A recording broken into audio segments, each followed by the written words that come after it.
By the way, if anybody, this is not a bad thing to do, some a few of you want to do it. It'd be cool if you kind of put the Q&A on Twitter, right? If somebody asks an interesting question, you think it's interesting, put it out there, wait for the response. If you like the response, put it out there as well. I think it's just a great way to generate some content that might be of interest to the community at large.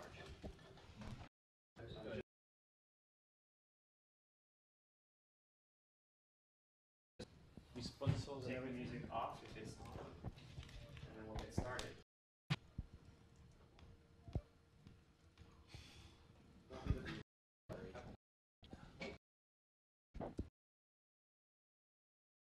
Come on, show some mercy. Take over. No mercy for you. He's actually used to it. This is normal. This is normal behavior. We're used to it. Go in front. Just advance. Here, at this level. Advance. That. See? You don't have it in your eyes. That's Screw that up. You help me out? Thanks. Gives you guys time to come up with some really good questions, right? No? You guys should all stand up or something. Shake it off. I feel like we need a new energy here. Let's all stand up. Stand up. Turn around to the person behind you and say hello.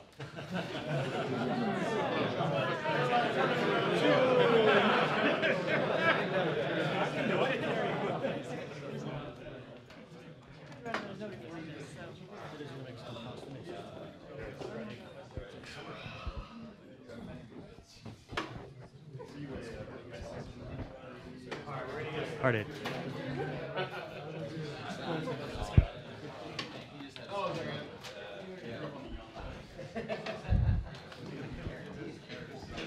Thanks for obliging me. I appreciate that.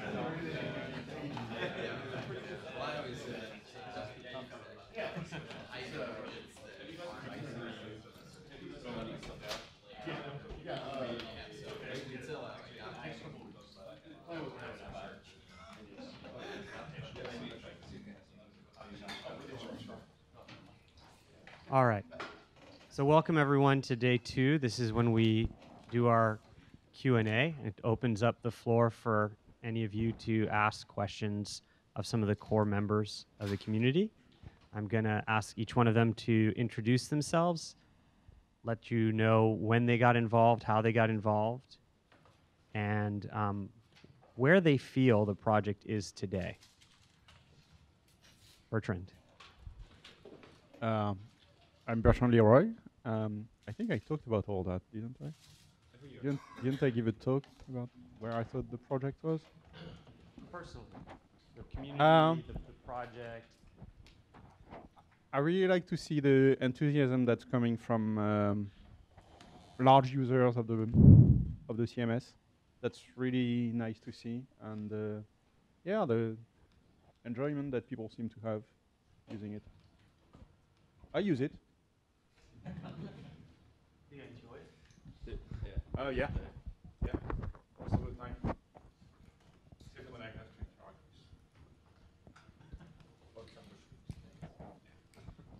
with. Okay. So my name is Piotr Schmidt, and I've been an active member of this community since the very beginning, or maybe not the very beginning, but since the beginning.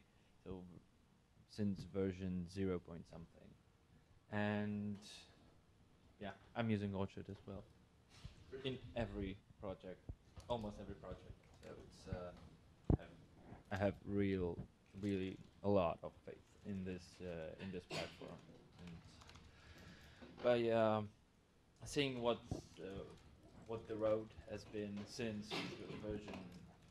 Use microphone. Okay.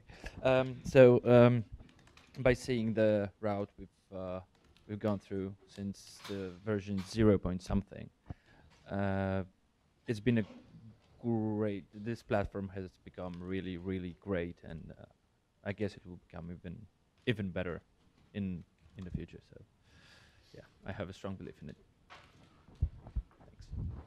Thanks.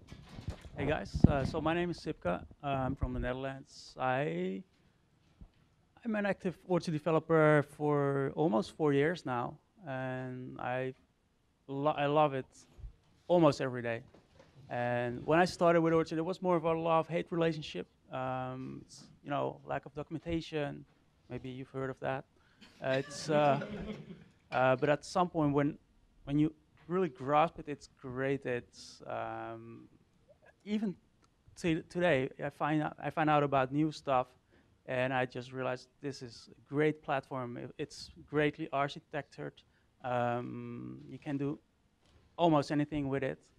I think where it is today, it's in a great place. It has many features. The performance that was one of my major concerns, I think, at version 1.0 still. That's when I think I got in.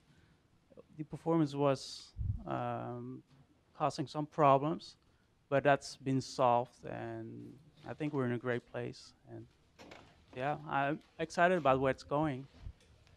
So that's me. Hi, still me. I am Orchard. I actually am the Orchard Twitter account. Stephen Orchard? Sorry? Stephen Orchard? Yes. Something I want to say is I think the first member, the community member I can remember of, is still alive. I think is Nick, like in 2009 or 10, before me. Okay, I didn't even know. Well, I knew Orchard, but I didn't look at it before 1 month before being employed by Microsoft, and he did before. Okay, you're still at the same level, which is sad. But you know how much we like you. Just because of that being, to my mind, you are the first community member I can remember of. There must have been other ones, but they are long dead. Yeah, Umbraco, WordPress, things like that. Okay. Just to mention that. Otherwise, yeah, I joined the team 10 years ago, and since then, Orchard is blossoming, and it's a beautiful project. Bearing fruit. Is what? Bearing fruit. And also, I do websites sometimes, like 2 per year, small ones. And as I said already yesterday, I feel your pain. And every time I do a website, I'm like, okay, I need to fix that. And I'm working for that, so that one day I will be able to do a website and don't feel any pain or few pain. That's what I'm targeting. So that's me. So we've got a question from the audience, which is Orchard versus web services or a queue? How much of a feature or process should you build into Orchard? Is there a point where it makes more sense to add a web service and call it from an Orchard module, or to send it into a queue service to process on a separate application? Was that a queue service? Producer, consumer. You produce messages, and a consumer sees a message and says, okay, I do something.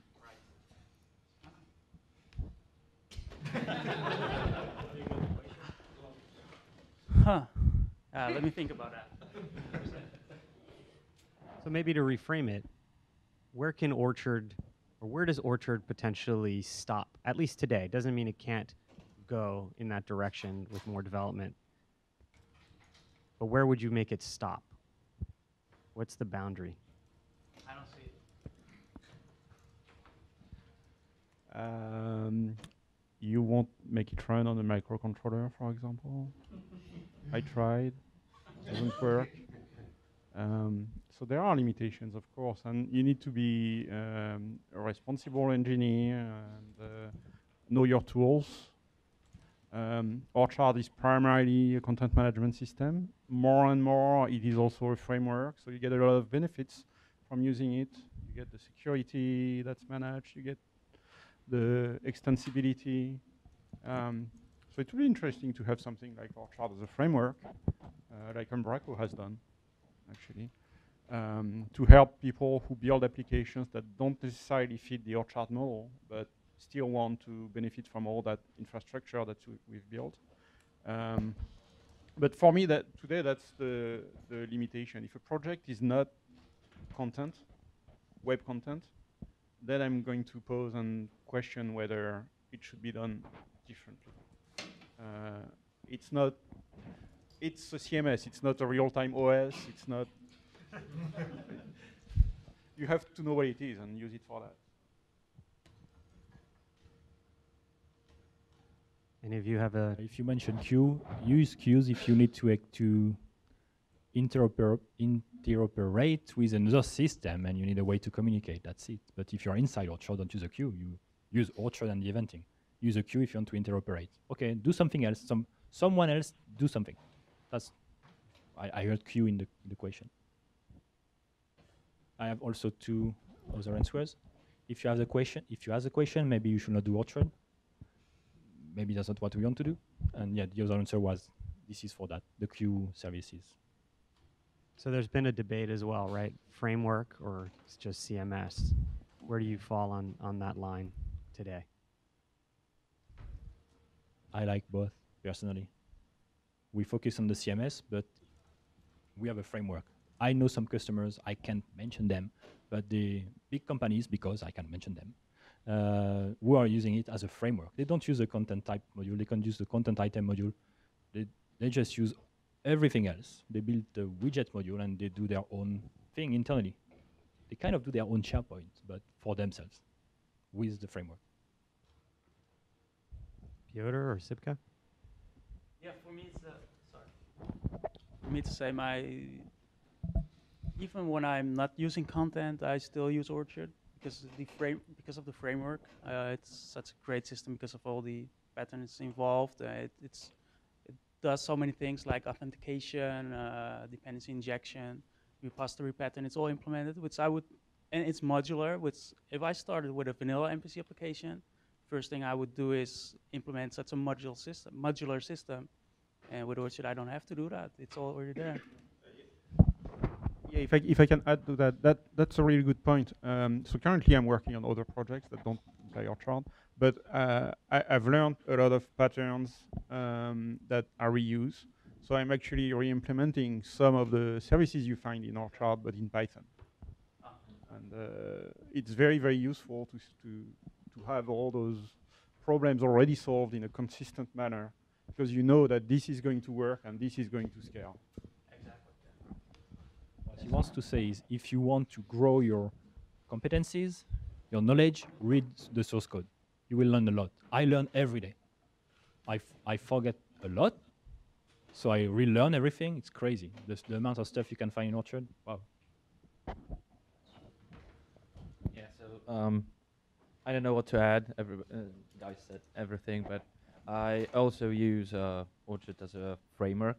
So it's you don't have to use all the modules. You can just strip it out and just use the whole base, but build up everything else, from ground up.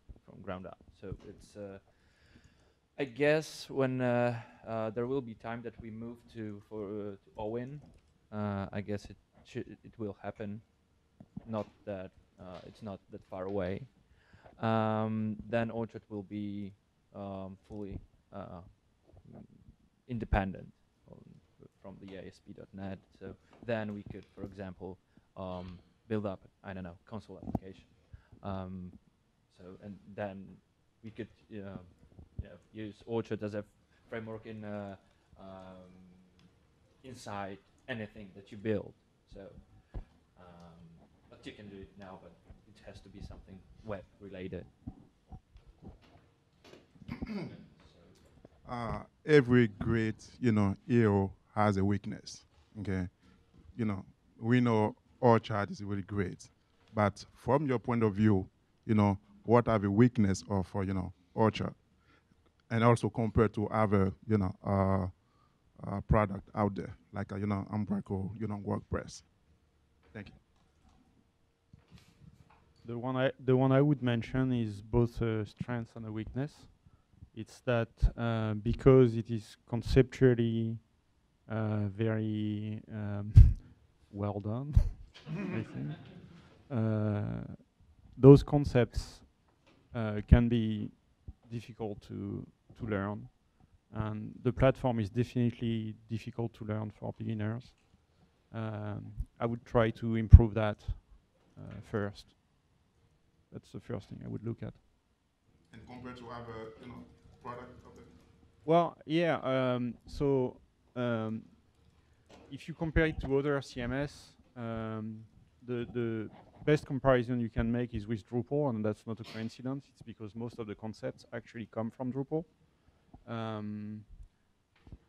And Orchard and Drupal, I think, don't compare to anything else because they use this set of concepts that are very consistent and work very well together.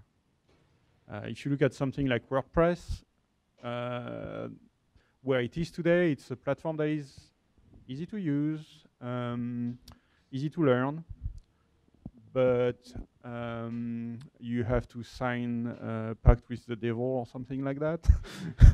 I mean, it's just going to take you to hell very fast. It's PHP. It's I don't know. Well, that's my experience at least. It's going to get you to do things that you shouldn't do, is what I mean. And you're going to see that with lots of those frameworks. They are going to, attract you into this whirlpool of bad practices. And you won't find that in Orchard. I mean, you can do horrible things in Orchard. I've seen them. I've lost a few IQ points doing code reviews sometimes. But yeah, if you want to do quality stuff, you can. So Yeah, so of course I agree with Bertrand in this matter. So Orchard generally has a lot of its own concepts that, and it put, so you have to do some things the Orchard way. So in order for it to be, readable, to work well. So so this is a limit. This can be considered a limitation. So. But it's a pit of success. It's not a pit of doom. Like Oh yeah. Oh yeah. Oh yeah. So the architecture is great, but it puts some constraints. It puts some constraints on how you should behave, write code, and yeah. And of course, if you ask for weaknesses, so the modularity, but it's a strength, but it's also a weakness because it puts some.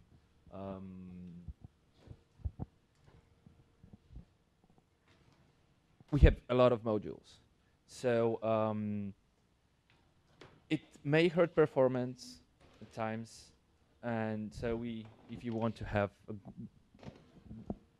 a site that has great performance, you need to strip down the core, for example. So having a lot of modules is great because you have a lot of flexibility, but also it makes your site bigger, slower. So the double-edged knife. So, but yeah, there are no more weaknesses.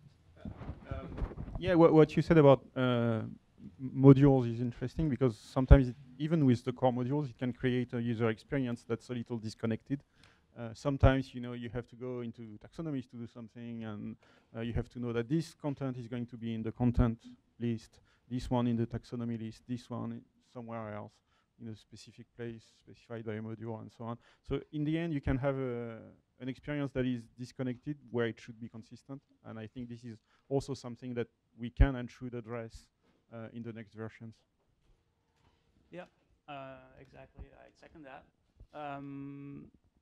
And well, what was mentioned before, it has a steep learning curve, Orchard, which can be downside of it, but that's easily mitigated by guys like Lombeek offering trainings, writing blog posts, writing documentation, and of course because it is very flexible.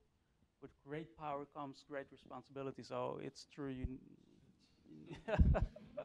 You really need to. But for me, when I started with Orchard, I became a much better developer. So that's a plus for Orchard. I would not have liked to know you before then. No, me neither. I hated myself. So you want me to answer the question, the pitfalls and what was the question? The strengths and weakness. Strengths and weakness. Oh, I am the main. Whatever you want to know. I am the main strength and the main weakness. No, this is bad. It's all about This you, is isn't bad. it? Can you cut it? Yeah. There are so many weaknesses and so many strengths. So there are all the main weaknesses and all the main strengths. The main strength is the community. It's you. We still have to discover it, but I'm sure it's there somewhere. We have another question. Hi. So, how do you see the Roslyn stuff getting into Orchard, and what benefits do you think it's going to bring? No, I have so few things to say tomorrow at my talk. I'd like to keep this one for tomorrow. No. Yeah. So I won't answer. I answer it tomorrow. Removing code. Removing code. I think the main advantage. We host all of our components in Azure, and one bugbear that we've got is the two separate solutions. So you've got an Orchard solution and you've got an Orchard.Azure solution. Now, 95% of the time, we can work fine in the Orchard solution. However, there are certain circumstances where we need to run the Orchard.Azure solution in the emulator. We're still on 1.7, and as far as I'm aware, is that something that going forward you guys are going to try and look to bring together, so you've only got a single solution? There is a single solution today for Azure. It's the standard solution. So my recommendation today is not to use the Azure solution. I know some people, you are using the Azure solution, Daniel, and you are using the Azure solution. So the goal of the Azure solution is just to be able to build a package for cloud services. But today, with the feature set of Azure websites, I don't see any good reason to use cloud services anymore for Orchard. So 1 year ago, you dev and staging and production. Okay, that's nice on cloud services, but you can do that on website. And now with a single instance, with a main instance, you can have multiple websites very easily and manage them, stop them, start them. With a cloud service, you need to have them all in your solution, and you start them up at the same time and you stop them at the same time. And it's not as easy to create multiple websites. So there are lots of advantages of Azure websites and very few advantages for cloud services. So today, my recommendation is not to use this. We still have it because we need to make it work for the people who want to use that. We used to have just that because it was the only solution on Azure, but now there is Azure websites. I think that's the best solution. Can you do remote debugging? You can do remote debugging on Azure websites. Right click, attach, done. I did it last week again for a website, so it works very well. You deploy and to deploy from Visual Studio, right click on a web project, publish. You select your website, enter, done. If you publish in debug, then you go to attach debugger on the server side, attached, done. 3 clicks. So yes, you can do that. The only thing you can't do is RDP into the instance and tweak IIS or change the file system or whatever.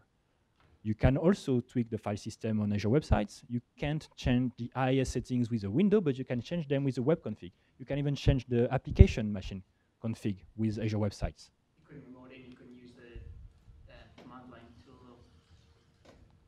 You couldn't RDP in, you couldn't use the command line tool. Well, you can use the command line tool in Azure websites using the Kudu SCM I showed you yesterday. So you see, you can do that. You can start a service, stop a service from the command line of Kudu. So that's, yeah, you can do a lot of things. You can git publish on websites. You can't on cloud services. There are so many things with Azure websites, but not sure it's worth the pain to go on cloud services. And I won't deny that because when I arrived at Microsoft to work on Orchard, that's the first thing they asked me to do. They say, hey, the newbie here, make it work on Azure. True story. Make it work on Azure. So my first job was to make Orchard work on Azure. And I did it, and I was just cloud services, so I made everything work on it. It's a pain. At this time, there was nothing. Yellow screen. What's happening? I don't know. Call the support. Oh, apparently you are missing a reference. Okay, let me add a reference. Build, publish. Yellow screen. Call the support. That was it. 4 years ago, that was it. Seriously. And when we made it, they say, wow, we didn't think it was possible to have it running on Azure, because they didn't make it work on Azure, and it works. And since then, it's been working on the cloud services. But now, I say, no, all this work, now better on Azure services. Sorry. Azure websites. Crap. Okay. So if you still want to use that, it should work. They are using that. Maybe next month it will be really, I don't know. I'm just saying. Every week they ship something new. It's like, wow. 2 weeks ago it was Java. You can even run Java on Azure websites. Click and deploy. We have another question. So I think this could be a weakness, and I'd like to hear you address this. From my perspective, being kind of new, upgrading sites to the latest version seems to be painful. And I understand major versions where you're switching, .NET frameworks, that's a little tougher.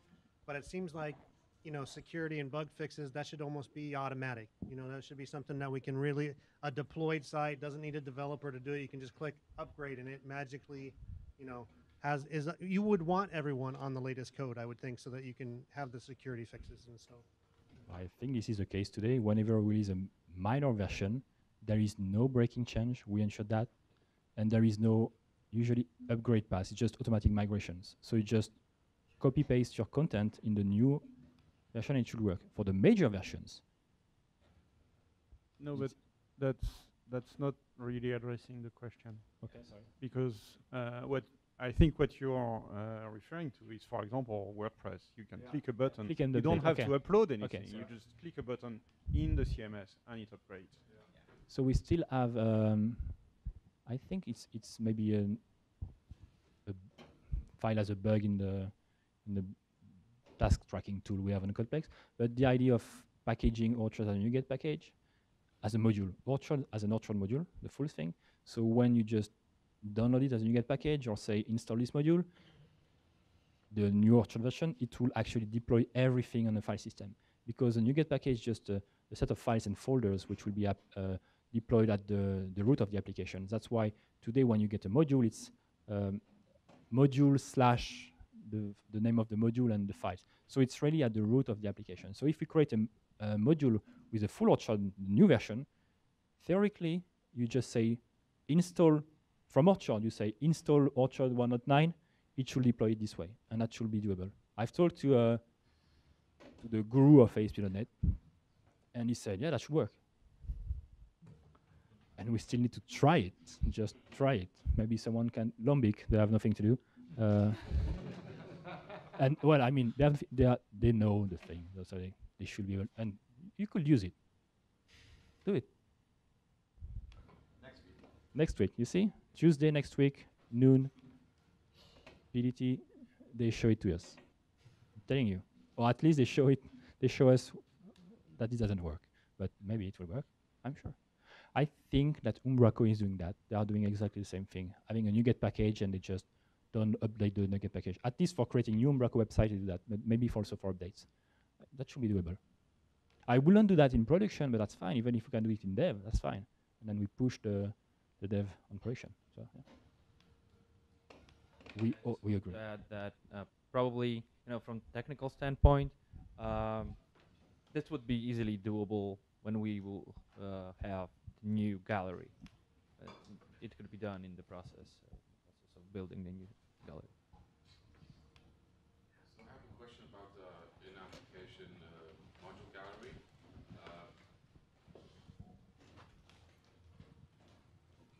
I have a question about the in-application module gallery.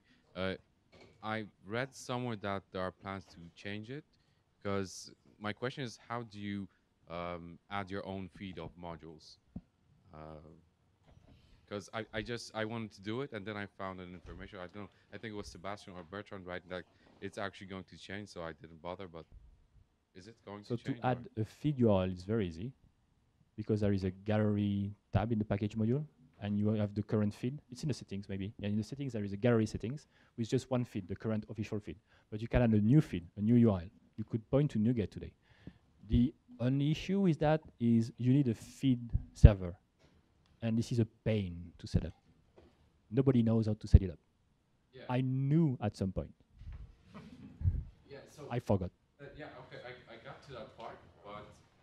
got to that part, but then I read somewhere that you'll be changing that in No, Orchard? one day we'll do a new gallery. Sorry? We'll do a new gallery with a new protocol, a new. Yeah. So, yeah. So it will. And also change. the goal is to have a gallery server which is easier to set up. Maybe we'll use the NuGet gallery implementation because it's there, it's reproducible, everyone does that. MyGet does that. You have lots of services like this. Chocolatey does that using the NuGet server thing. So it's easier to deploy because it's just an MVC app. In case of Orchard, it's two different applications. It's one service application, one web server application, and another web for the website. And they communicate together using web APIs. So, and that's kind of complex to set up. So it's very hard to create your own gallery with the current Orchard implementation. We have a question back here. I did a source code search for the await keyword, and I got 0 hits. That's expected because we just released 1.8 on the 4.5 framework 2 months ago. Right. So if I were to create a module that was fully asynchronous, would there be any side effects? Is it expected that that would integrate just fine? Has that been tested? What are the plans? Will work for sure in the module. Even your controllers, yeah, everything should work. It's 4.5. It should work unless you prove me wrong. It works. It works. It works. It works. Go 4.5. I will just do nothing special.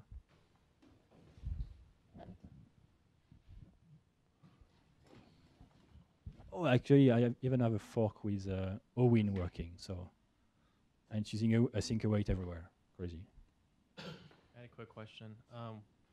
Whenever we're developing a new module, The mic is down, I think. It was down there, no? Okay, sorry.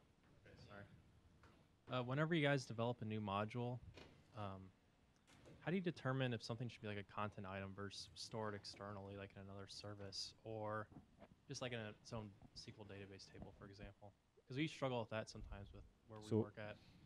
First a joke, sorry, and after the joke is, we ask Zoltan, he says everything is a content item. Then they ask me and they say, no, not a content item. And there are two visions about that. That sometimes you want everything to be a content item because it has lots of possibilities. But at the same time, I'm like, stop, don't do content items because it has lots of overhead on the queries, on everything. So many records everywhere, just sometimes you have just one information. It's extensible, but you will never need extensibility. So sometimes I say, no, don't use that. So in instance, audit trail record should not be a content item. If you need extra data, it will be metadata in a field. We don't need to extend an audit trail record with a custom part because we don't want to edit an audit trail record. That's not the point. So there is no reason to make it a content item. Someone will come and say, no, I would like to be a content item. We never know, but there is an overhead. So this is that. Then when do we choose if it has to be a content item or not a content item? If there are very obvious scenarios of extending the type with custom parts, even if it's not data but behavior, yes, maybe a content item. If it's just technical data, no content item. Some examples, we could have some examples where it was a bad decision of having a content item. For instance, Zoltan, XP, bad idea that it was a content item. No, it's good. Workflows are content items? They are not. And I think Zoltan wanted it to be a... you said that, that's why you said, okay. Yeah, you wanted it to be a content item. For instance, versioning. Sometimes you just don't need to add parts, but you need versioning. And then you want it to be a content item. Maybe. Yeah, maybe that will have irregularity. On the other side, what is a content item that should not be a content item? We have some examples. Projections, I think projections are content items. Yes, they are content items. I think we made them content items to have an easy import-export story. I remember I refactored it to content items to have easy import-export story, because then you have drivers and everything. And I think it's a bad idea because we don't add anything to projections. Yeah, what I would add to this is it is very tempting to make things content items because of all the benefits that you get. Permissions, versioning, so on. There are services around content items that you may want on something. But the real question, I think, is a semantic question. Is it a content item in a more semantic sense? That's a trickier question to answer, but it puts it on the right terms. You shouldn't just base that decision on whether it's convenient. You should base that decision on whether it's the right thing to do. And for example, for workflow, I think that was the good decision.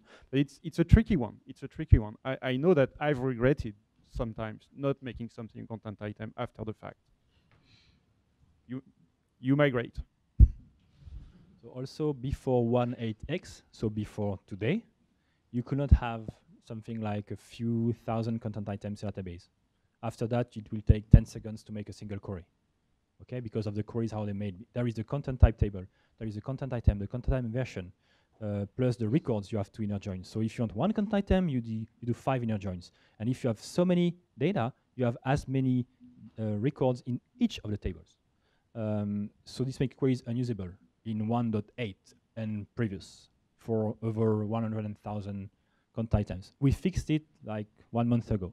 And now you can have millions, but before you could not. So it was like, no, we don't want content items. That's too heavy. You said that's not 1.8, you said 1.81, I guess. Well, it will be in 1.8. It's already there. People are using that in 1.8x, so in the current dev version. So in 1.81, yes, everyone will have that. But yeah. We have tried with millions of content items, and it was as fast as with 100 items. There's a question in that. So it's related to the await async stuff that was asked earlier. Now that you're in 1.8 and 4.5, do you envision incorporating some of the asynchronous stuff into the content management, like build display pipeline right now? If you take all the developers in Microsoft, I think I'm the worst at async await. Okay, because I've been in Orchard for this amount of years without that. I made some code with that, but it's like, yeah, it works. Okay, good. That must be good. Code reviews, they are good. Okay, I did well. But it's like, oh, crazy. So I don't think so.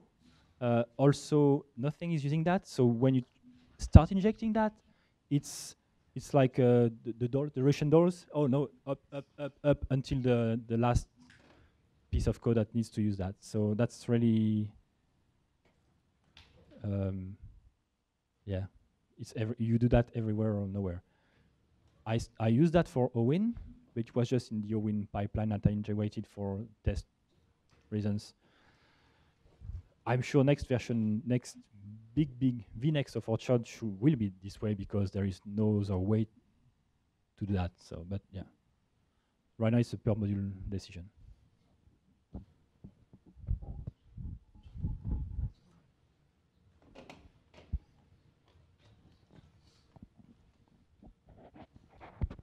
Hey guys, 2-part question. So for the benefit of everybody here, maybe give some suggestions about how to start contributing to the source. What would you suggest for somebody to get going? And the second part of the question, which is kind of the loaded part of the question, is how's everybody liking the move to Git so far? So for the first part of the question, thank you for the question. This is a great question. There are really 2 ways you can start, I think. Well, there are probably more, but I can think of 2. The first one is to try to create your own modules. That's a form of contribution that gets you familiar with the framework, and that can be the first step towards contributions to the core. And the second thing you can do is take bugs that are active, that have been validated as real bugs. We have a huge queue of them, so you have a lot of choice.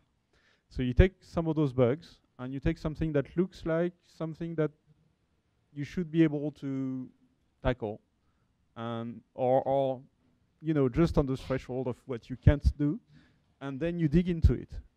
And two things can happen. You get lost, and you learn something along the way, or you find a fix, and you learn something along the way. And in both cases, you've learned something. So yeah, fix bugs.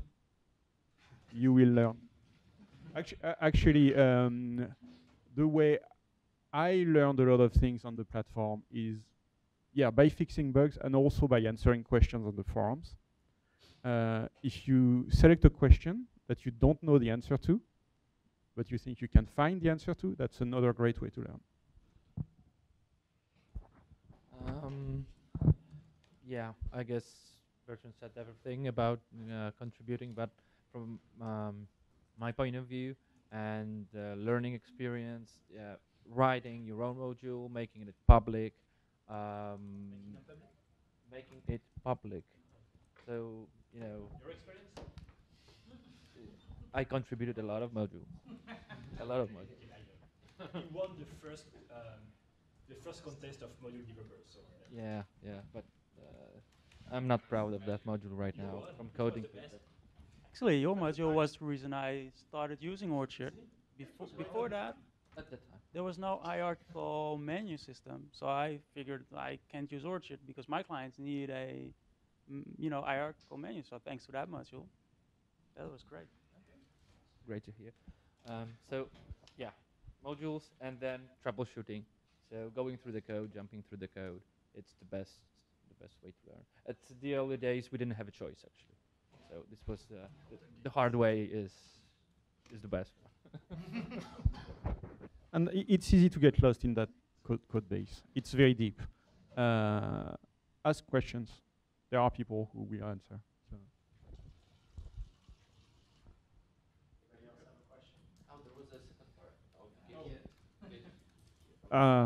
I'm super happy about Git. And not only that, I still have a few repositories for modules that are running Mercurial, and they cohabitate just fine.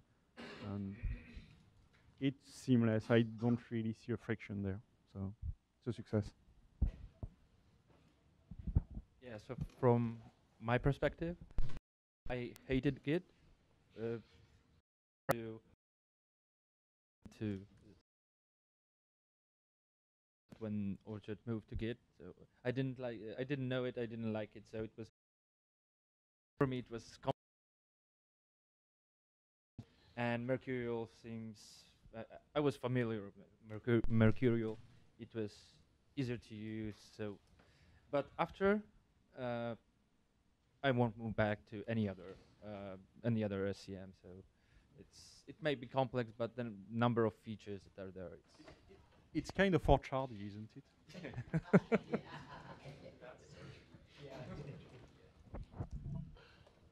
Projection in search.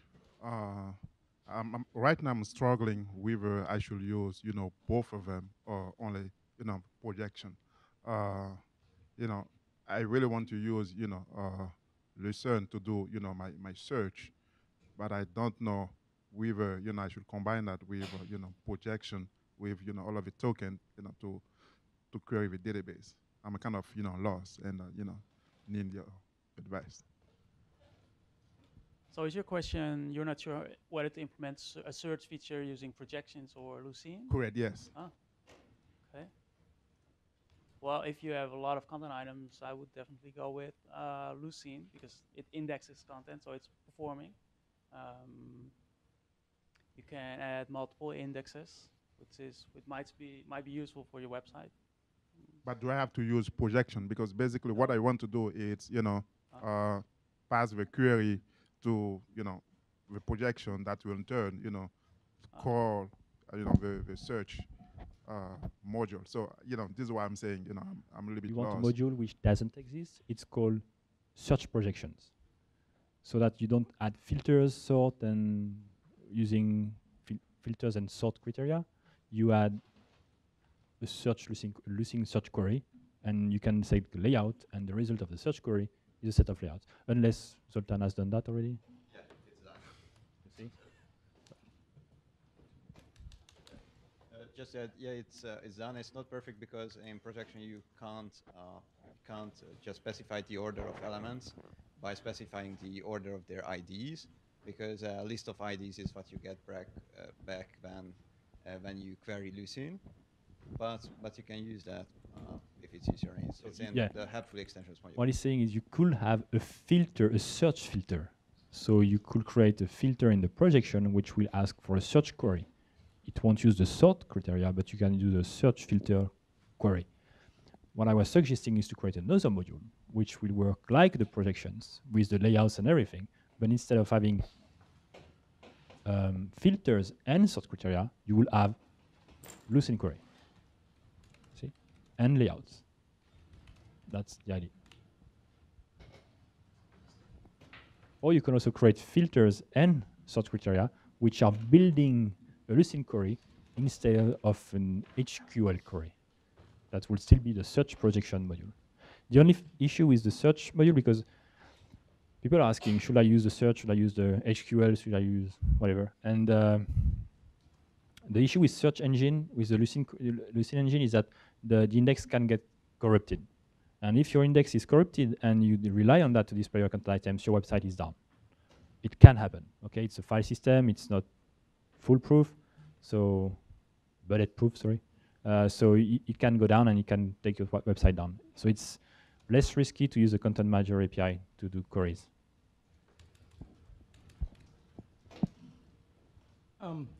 Yeah, I asked a question on Stack Overflow a couple of months ago, and Sebastian, you answered it, but it wasn't a complete answer. I never answer questions, so that's... Well, what happened, I put it on Stack Overflow, nobody answered, so I actually put a question on the forum, and then you went to Stack Overflow and answered it for me. So the gist of it, there's, I think, a really amazing use case for Orchard, and this may be a too technical question to ask, but I was basically asking about the multi-tenancy, and your answer was, yeah, the multi-tenancy is great, and blah, blah, blah. So let's say I have a website like mysite.whatever, and then I can create a multi-tenant site for like customer 1 or customer 2 and so forth. So, and that part you answered is, yeah, it does that great. But what I would like is a multi-tenant site like what I just described, but where at the root, all those tenants could be managed by one person. So you have like an organization at the root, and you can add a tenant for every customer, and they can have their own tables and stuff, but have an admin who can then go in and, well, for example, create new tenants or go in. And so like when the tenant he can manage his site and get all the information about his products or customers or whatever, but then that admin can basically query all the tenants and get all those information. So at the root, you have somebody managing everything, but the tenants themselves can only manage their content. And there are just so many potential uses for that. And I'm asking from a very high level, how would you do something like that? And I don't know if you're understanding my question at all, but. What I understand is that you can do that, and you can already, when you create a website in Orchard and you enable the multi-tenancy, I don't know if you tried that, there is a tenants page, and you say add, remove, suspend, and you configure them, and then you set them up, and they are there.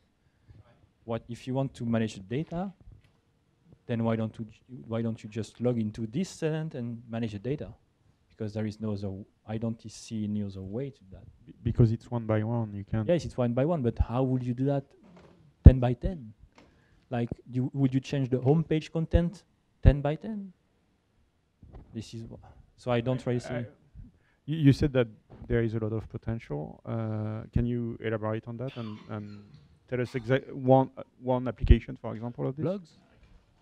Yeah, I mean, I think a lot of an example, like a company who sets up other companies. They want the concept of a microsite for all their let's say for all their customers, so they can go up and set up microsites, and each of those have their own URL and whatever. But I'm the company, and I want to be able to do something with those sites, query them, or add a new module, and it automatically gets pushed down to all the microsites or something like that. And again, I realize it may already be built in, but I'm asking, how would you do something like that? There is a lot you can do actually through the command line. If you need to perform the same operation on a lot of tenants. One thing you can do is use the command line for that. You can pass a batch file into the command line, and in that batch file you have you've built that batch file automatically from something else, and each line addresses a specific tenant, stuff like that. I'm sure with the PowerShell command line, it's even easier because you can actually query for the list of tenants and then execute the same operation on each. You actually have programmability on it, so it's even better. So that's one way to do it. But I think there is another scenario that with multi-tenancy that we've been asked a lot, and we've never actually implemented anything in that direction. It's to have some kind of common data. So in the past, I've built a lot of websites that were federations, a little like what you described, where you have one entity at the top, and you have smaller entities that are part of the same organization, and there is some contents that is common, that is managed by the default tenant, basically. And the other organizations actually use that content as well. And that we don't have. I don't know how we would build that, but yeah, I guess it would require breaking some of the core concepts, the rules that are there in Orchard. But from what you asked, from what you said that you would like to have a root tenant. So this is a thing that we have now. So you have this is what the default tenant is for. So on a default tenant, you can manage all the tenants. But what we don't have is, for example, nice UI that you could, from one admin, you can go to another admin of another tenant. So I don't know, like something like drop down on at the top when you can choose what tenant you would like to administrate without going to the tenant, logging in, logging out, going to another tenant, which is quite a bad UX. Some kids who want to say something. Yeah, you might be interested in our talk tomorrow because we talk about something like probably you need to develop something like this.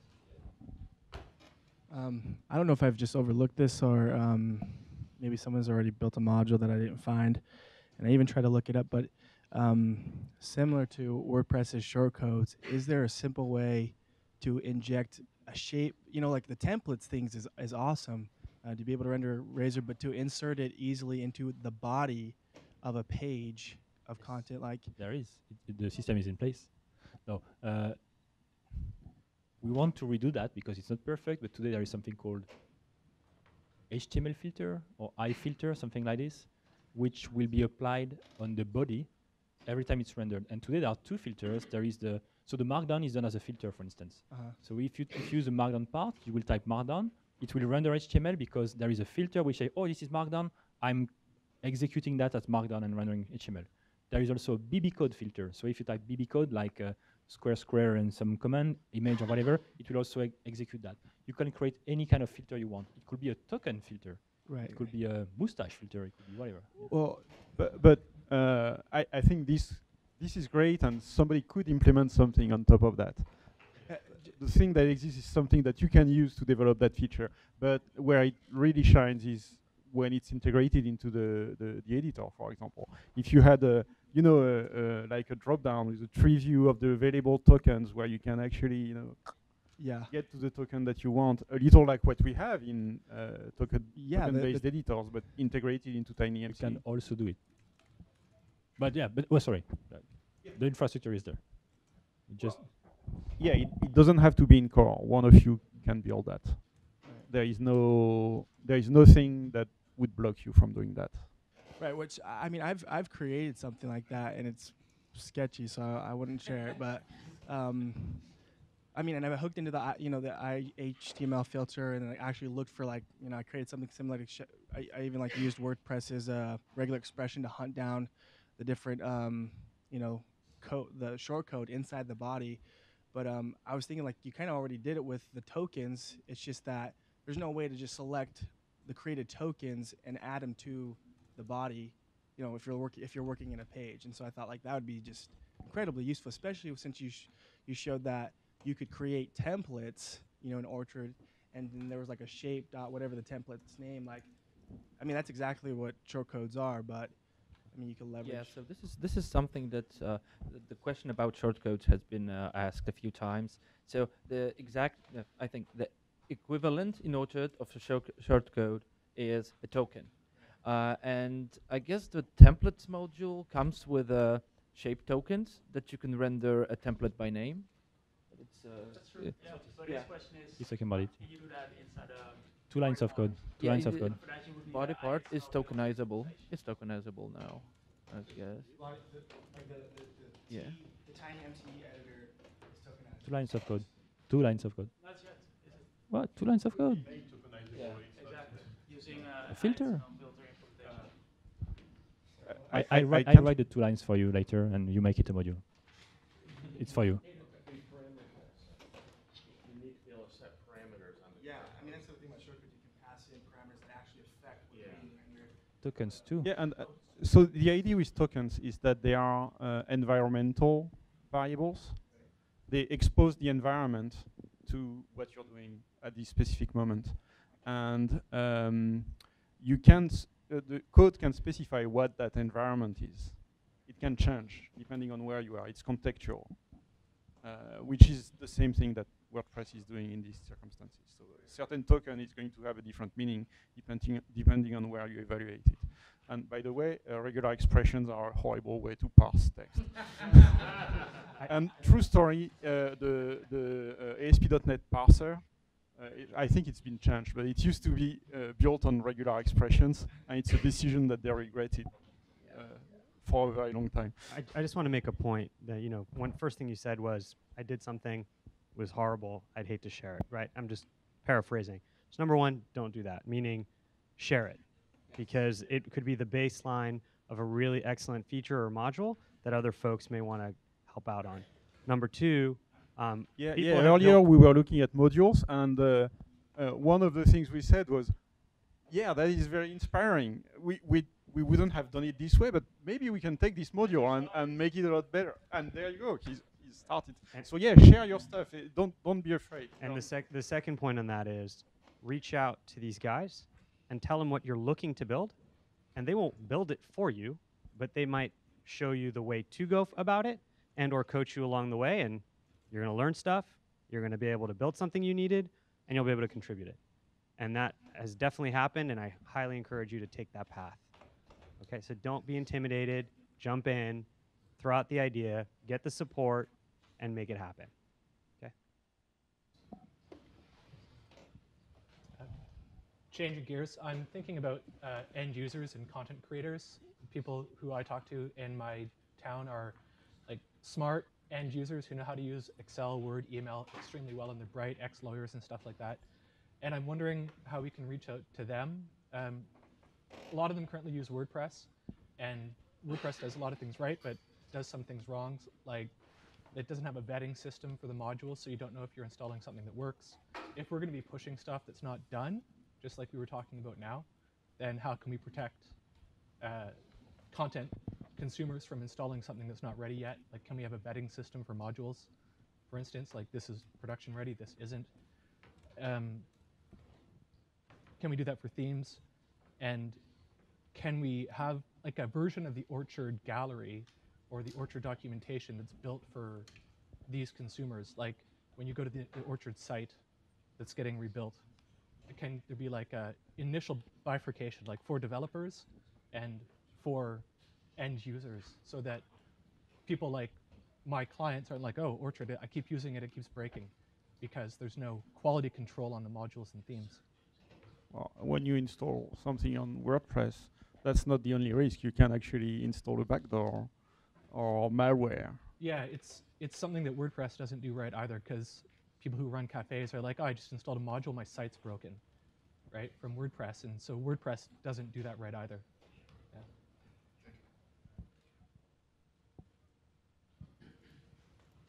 Yeah, we agree. Well, the new gallery could. It's hard. If it works, if we have the stamp like works on my machine and we validate it works, it should work and it should not break. So it's just about user validations, but we can do more. So like a client like mine, right, who says, it's great, you made an Orchard site for me, I tried to run it myself, I installed a module that broke. first I will not let him install any modules. If you create a website for them, the modules page is for you, it's not for him. He should not have access to it. He should not be able to install or disable modules. But currently, my clients, like some of them who are using WordPress, like to run it themselves. Yeah. Like they go out and they set up WordPress and then they get to install a widget because it's something that they can Yeah, do widgets, themselves. fine. Okay, okay. But a widgets module, I mean, a module with widgets, installing modules, giving the right to install modules is critical. He can make the website down, put the website down, or he can also disable a module. The module was working fine. Oh, I click disable. Boom, everything's down. Even if he wants to manage modules, he wants to manage a website, and sorry for you, make it work again. Don't try to use modules. Or give him Visual Studio and let him, I don't know, but I think that's the same thing for me. There's a bifurcation in your question, right? Yeah. There's a line about, making sure that the stuff that goes up is vetted and it works and that you can easily see that it does so. But just like in WordPress, if you just start adding a bunch of plugins and you don't know what you're doing, it's going to impact your site, which is why when you start with on the other side with a client, you have to figure out what they're going to want to do and up to what point. And when you deliver the final product, make sure that they know what they're doing and to that point. If they go beyond it and they're going into some area where they're not necessarily meant to go or have the knowledge, which is where you come in, right? That's as a professional, then they're going to take that risk. So, the point you started off with, well, they had a WordPress site and they started adding plugins and it broke their site. Well, they did the same behavior with Orchard. It's normal. They didn't know what they were doing, which is where the professional comes and starts to consult and be the consultant for your client. So I think there's a big difference between the two. One is in the gallery, make sure that the stuff that goes up there and is accessible works and is properly vetted. It may have some bugs, right? Code has bugs, it happens. And therefore we need to fix it, and the people who contribute that ideally will be responsible for that. And then there's the other part, which is the client-facing section, which some clients are sophisticated and can have access to and add modules. A lot of clients shouldn't, right? You're delivering a final product, and within that product, they have a playground in which to play, adding widgets, adding content, updating navigation. But if they're adding a feature all of a sudden, they don't necessarily know what it's going to do and where and how. So I think it's the line that you need to educate your clients on in part. On the blogs, I have an hybrid solution. So the bloggers can enable modules, but just the modules I've defined. So they can enable projector, content types, fields, workflows, and some of them. They are disabled by default. Just these ones can be enabled. They are listed. Ones are not listed. Which modules they can install, and they won't break anything with that.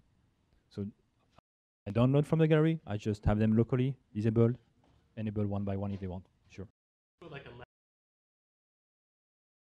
an Orchard site that is for content developers, because if I want to send them somewhere, they're going to get bogged down with all the developer documentation. Sure. And this is another point, which is how to educate them with Orchard as a user. Yeah, on the website we have currently in the designs some targeted audience. There is the designer, the developer, and there is another one maybe that's a user. And yet, based on who's coming on the website, they will have different content. Oh, good. Maybe if we don't have users, maybe we should have users. Yeah. One thing that kind of reminds me of is maybe there is an advantage to having modules that don't break everything. Like maybe there's a set of modules that can sandboxed. I don't know. I'm just kind of just throwing that out there. Like maybe there is something to allow more customization above. Somebody can add their. Your content creator didn't add in the Twitter feed, but you can add in the Twitter feed. That's not going to break anything. But if you add in, some, open authentication, and it could break something like something bigger. I don't know. That's just kind of like throwing it out there. Kind of thing. Category of modules in the gallery. Oh, play with that sandbox. I say. Remember, that's also the difference between WordPress.org and WordPress.com. They make sure that there's only certain plugins that you have access to and a playground in which to play. So what we have right now is the .org model, right? Now you're going to hear something tomorrow which follows more the .com model, and that might be the right solution for you to leverage, right? From the guys from .nest, from Lombik.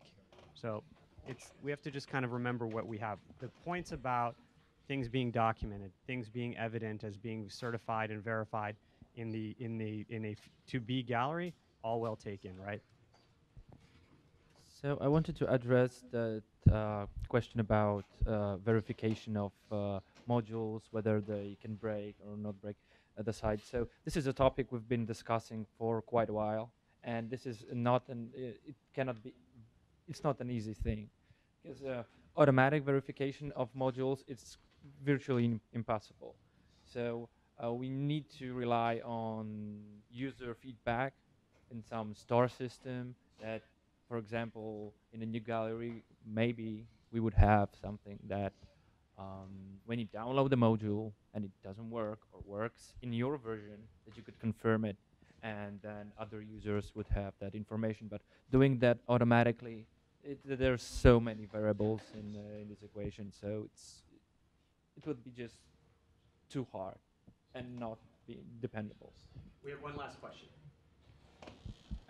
So mine's about getting help and for new people being able to come and get help. And at the moment, we've got Orchard Pros now, which I think is a really good idea. But I was wondering whether we could have a forum on there, so it's all in one place, and also to help with documentation, whether we could mark answers and maybe forum posts or tag them as an area, so it starts to build up documentation. So it's kind of like just tagging, really. So you could tag it as, you know, somewhere, and then you can just click on the tag and see, you know, all the answers or the questions that have been answered on the subject. Yeah, definitely. That's the idea behind Orchard Pros, to be the place to go for Orchard developers, for Orchard users, to find, to post tickets, post questions, start discussions, get answers, get help. At some point, there's going to be a new feature where developers can start their own little blogs on that site, build up, you know, knowledge, and that's the ambition of Orchard Pros, to be the single point of content. Single point of contact for users and developers. Go there. So yeah, we discussed this the other day. Yeah, great ideas. Yeah. Initially, I really thought that Orchard Pros was a way for me to be very rich. That too. And that doesn't work. But I will come. That might come. Well, he got, I don't know, how many? $25. I still have $25 are earned on his website. Yeah. Awesome. I don't know where they are, but The website is still in beta, so it might, Okay. you know, dissipate. Well, thank you all for your great questions, and thank you for taking the time to answer it. Thank you, guys.